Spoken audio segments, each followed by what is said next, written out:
चलिए हम लोग चलते हैं मैट्रिसेस, जिसमें मैंने एक प्रॉपर्टी लिया कि किसी भी मैट्रिक्स को, यानी जो स्क्वायर मैट्रिक्स है उस मैट्रिक्स को जब यूनिट मैट्रिक्स से मल्टीप्लाई करते हैं, या उस मैट्रिक्स को यूनिट मैट्रिक्स से या यूनिट मैट्रिक्स को उस मैट्रिक्स से जब मल्टीप्लाई करते हैं, तो मल्टीप्लाई करने के बाद जो प्रोडक्ट है, रिजल्टेंट है, वो भी इटसेल्फ मिल जाता है, सेल्फ। ए है तो ए मिला, बी है तो बी मिला, सी है तो सी मिला।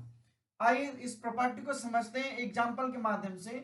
जैसे मान लीजिए मैंने लिया ए इक्वल टू 1 3 5 2 और सेम ऑर्डर में आई 1 0 0 1, ऐसे। तो आप देखिए ए इंटू आई की बात हम कर रहे हैं, 1 3 5 2 1 0 0 1, सो ये हो गया 1 plus 0 0 plus 3 5 plus 0 and 0 plus 2 1 5 3 2, this is equal to A.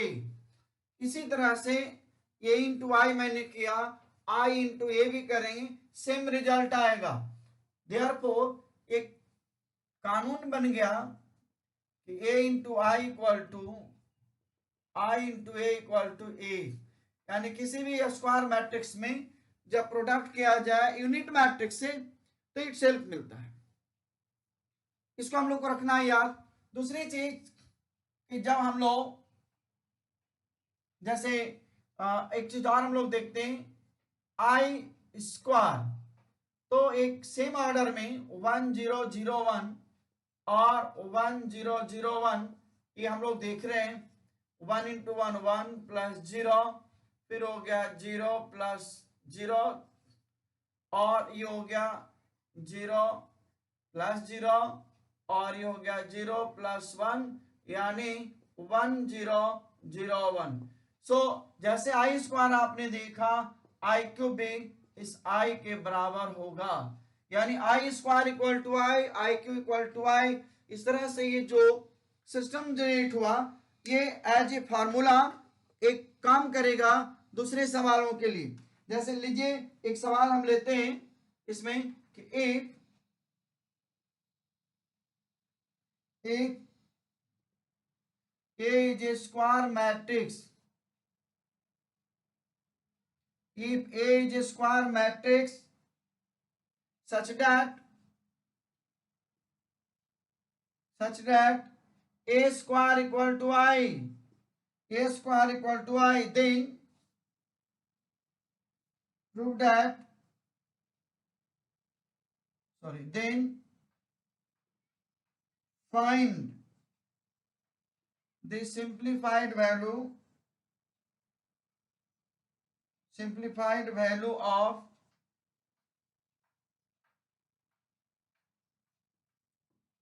A minus I whole cube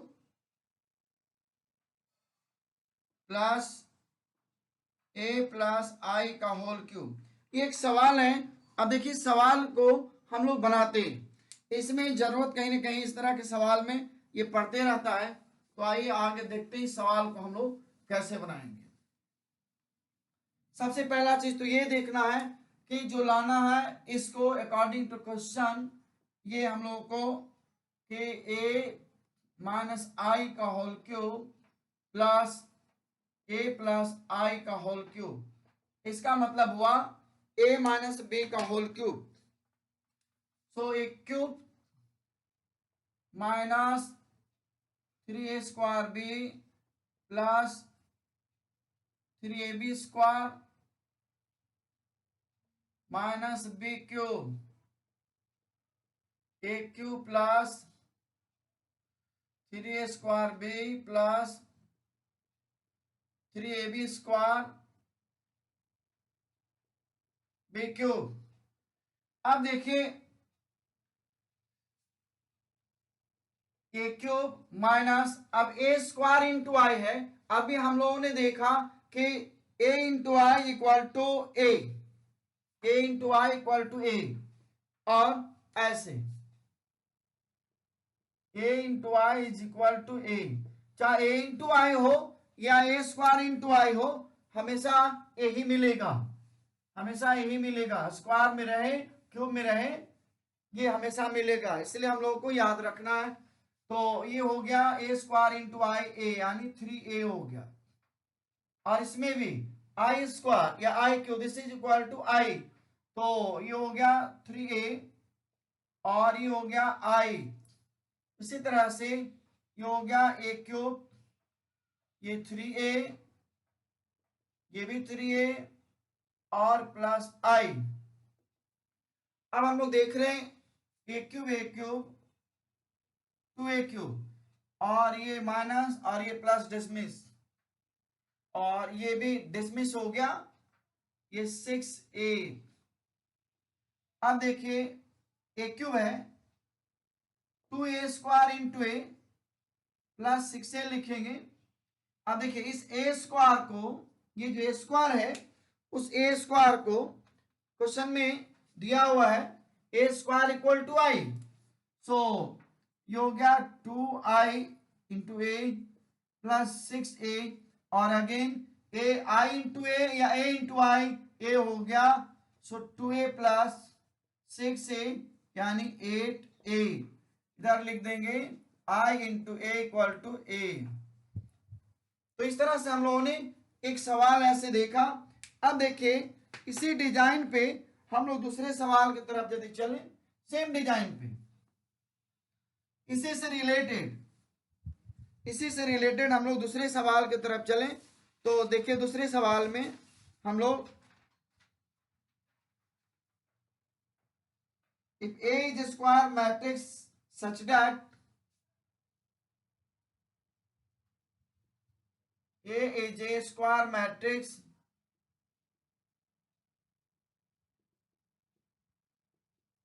such that A square equal to A, so that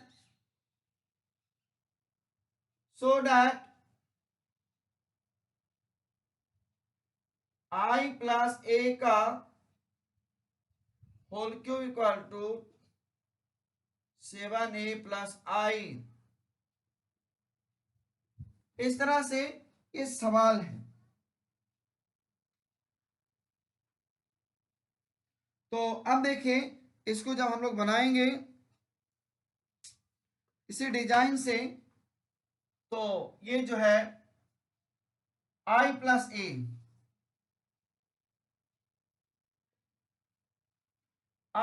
ए का होल क्यूब, यानी हम लोग लिख सकते हैं this is equal to a cube plus 3a square B plus 3ab square a cube, ये हो गया i, और ये 3a, और a square equal to a है, या ऐसे भी इसको पहले 3a स्क्वायर लिख लें प्लस ए क्यूब, और i प्लस 3a, और ये a स्क्वायर है वो a के बराबर है, सो 3a, और इसको लिख देंगे a स्क्वायर इंटू ए, और अब इसके बाद ये हो जाएगा i प्लस 3a, और फिर से इस a स्क्वायर को a लिख देंगे, तो ये हो जाएगा a into A, because A square equal to A, और i प्लस ये हो गया 6a, और a इंटू ए स्क्वायर, और a square equal to A हो गया, सो दिस a, क्योंकि फिर से वही आएगा a square equal to a, so this is equal to i plus 7a। तो ये दूसरा सवाल हम लोगों ने देखा। आइए इसको हम लोग एक बार और समझते हैं, एक बार और इसको हम लोग समझते हैं किस तरह से ये काम करता है। देखिए फिर से एक बार इसको देख रहे हैं। क्वेश्चन में दिया है square matrix such that A square equal to A, so that I plus A whole cube this is equal to 7a plus I. तो a प्लस बी का होल क्यूब पे हम लोगों ने तोड़ दिया, A cube plus 3a square B plus 3ab square plus B cube, और I square into A this is equal to A, इसके पहले वाले सवाल में भी है लिखा हुआ। उसी तरह से 3a स्क्वायर, ये आई इंटू ए स्क्वायर वो हो गया ए स्क्वायर, और इस ए स्क्वायर के बदले में ए क्योंकि दिया हुआ है यहाँ पे ए क्यूब है, ए क्यूब को पहले ए स्क्वायर इंटू ए मैंने लिखा और इस ए स्क्वायर के बदले में ए लिखा, तो इधर में आ गया आपका ए इंटू ए, और ये भी ए इंटू ए स्क्वायर होगा, सो उस ए स्क्वायर के बदले में मैंने ए लिखा, तो ये हो गया ए, तो 6a प्लस ए 7a आई प्लस 7a। तो इस तरह से हम लोगों ने देखा दूसरा सवाल ये कंप्लीट हो गया। आइए कुछ और भी सवाल जो इंपॉर्टेंट है इसी लगभग इसी तरह से हम लोग बनाएंगे। कुछ सवाल और देखिए, ये तो एक तरह के डिजाइन का था, अब थोड़ा दूसरे डिजाइन पे चल रहे हैं हम लोग, दूसरे डिजाइन की तरफ देखेंगे किस तरह से सवाल दूसरे डिजाइन पे और बन सकता है। आइए कुछ इंपॉर्टेंट सवाल हम ले रहे हैं। देखिए उस सवाल में बहुत ही इंपॉर्टेंट है, बहुत इंपॉर्टेंट की बात किया जाए इस तरह से इंपॉर्टेंट है, if a is equal to 3 5 and b is equal to 7 3, then find a non-zero matrix, find non-zero matrix, find a non-zero matrix C such that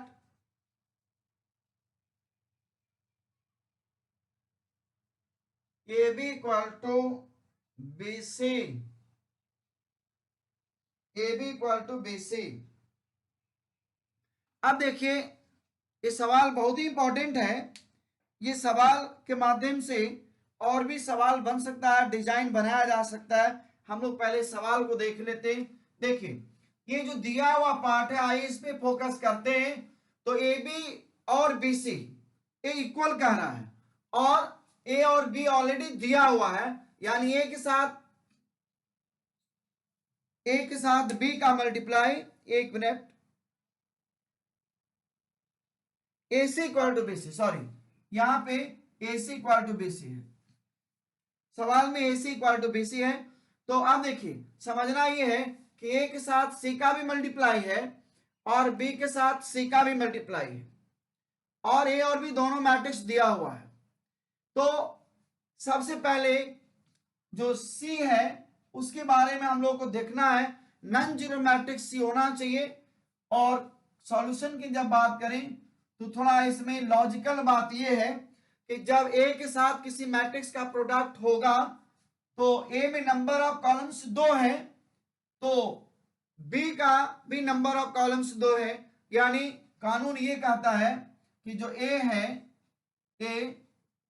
ये 3 5 है, यानी 1 into 2, इसके नंबर ऑफ कॉलम्स 2 हैं। उसी तरह से जो बी है इसके भी नंबर ऑफ कॉलम्स 2 है। देखिए समझने की बात हम बोल रहे हैं। तो इसमें क्या है, कोई भी मैट्रिक्स इसके साथ मल्टीप्लाई होगा तो मैट्रिक्स के प्रोडक्ट के कानून के हिसाब से इसके नंबर ऑफ कॉलम्स जो सी है उसके नंबर ऑफ रोज के बराबर होना चाहिए, यानी सी के नंबर ऑफ रोज 2 होगा। उसी तरह से बी के साथ सी का प्रोडक्ट हो रहा है तो बी का भी नंबर ऑफ कॉलम्स 2 है, तो सी का नंबर ऑफ रोज 2 होना चाहिए, 2 होना चाहिए। यानी हम लोग यहां लिखेंगे order of A and B are 1 into 2, ये ए और बी का ऑर्डर दोनों सेम 1 into 2 है। और A B equal to A C की बात कर रहे हैं। सो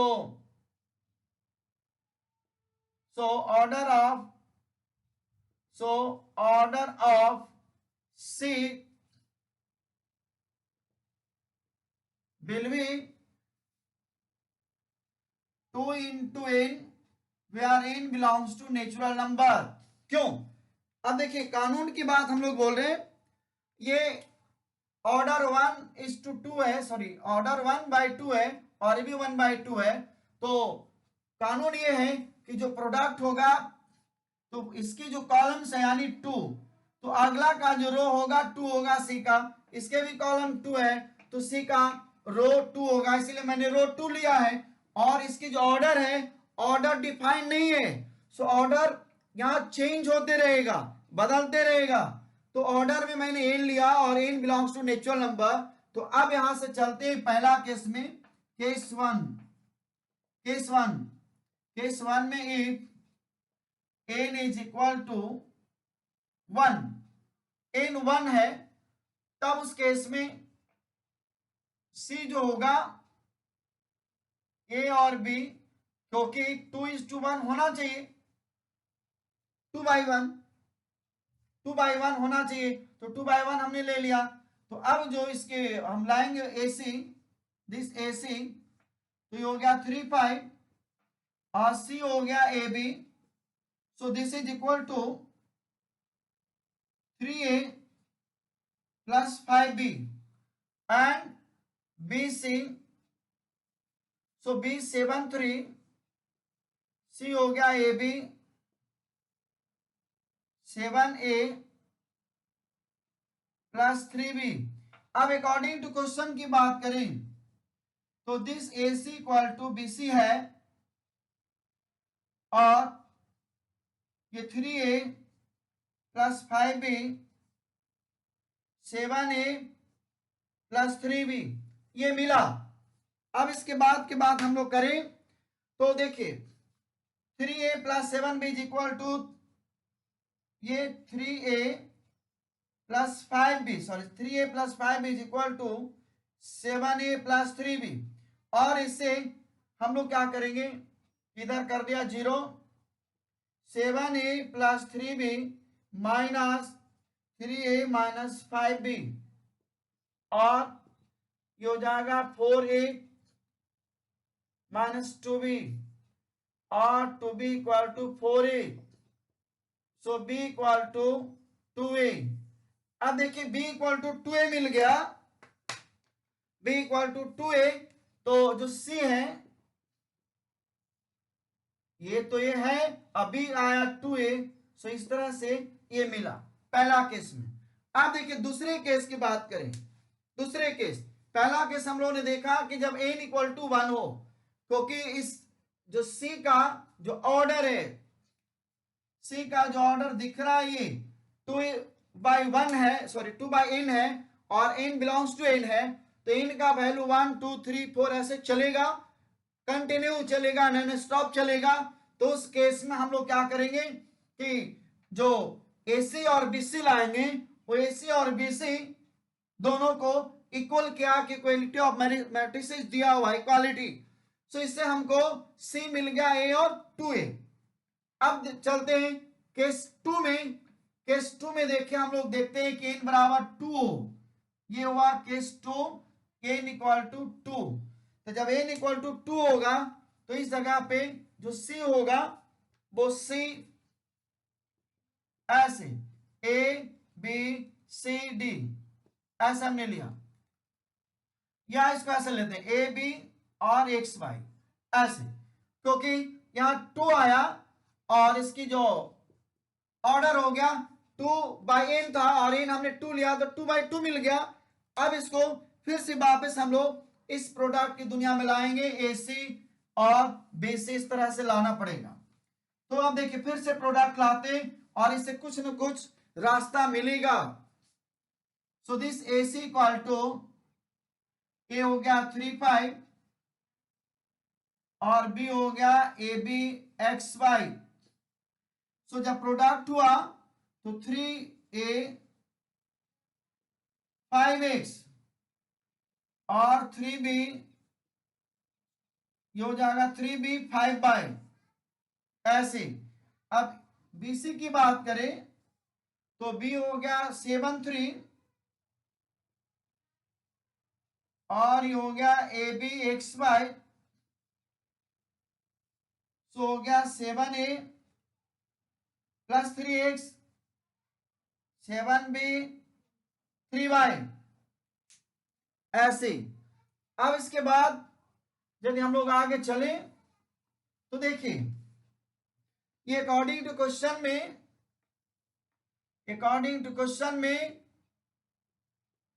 AC = BC दिया हुआ है, AC = BC दिया हुआ। तो अब हम लोग क्या करेंगे कि इसमें AC देखिए 3A + 5x और 3B + 5y, this is equal to 7A + 3x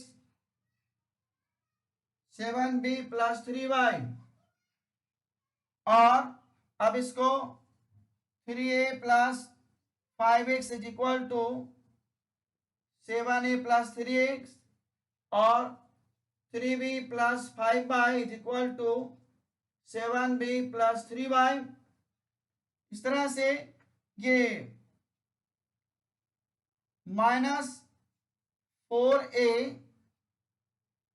equal to -2x dismiss हो गया, so x equal to 2a, x is equal to 2a मिला।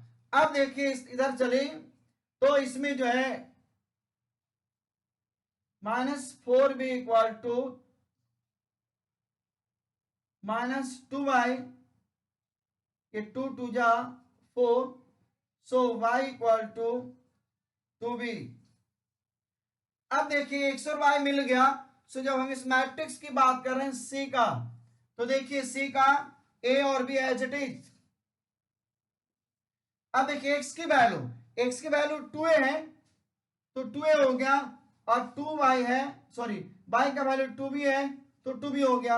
यानी ये जो ऑर्डर 2/2 मिला, तो आप देख रहे हैं यहां पे a था तो 2a, इसके जब 2/1 था एक ही कॉलम था तो ये a और 2a मिला, 2 कॉलम हुआ तो b और 2b मिला। इसी तरह तीसरा हम कॉलम लेंगे, तीसरा कॉलम लेंगे सिमिलरली जैसे हम लोग लिखेंगे सिमिलरली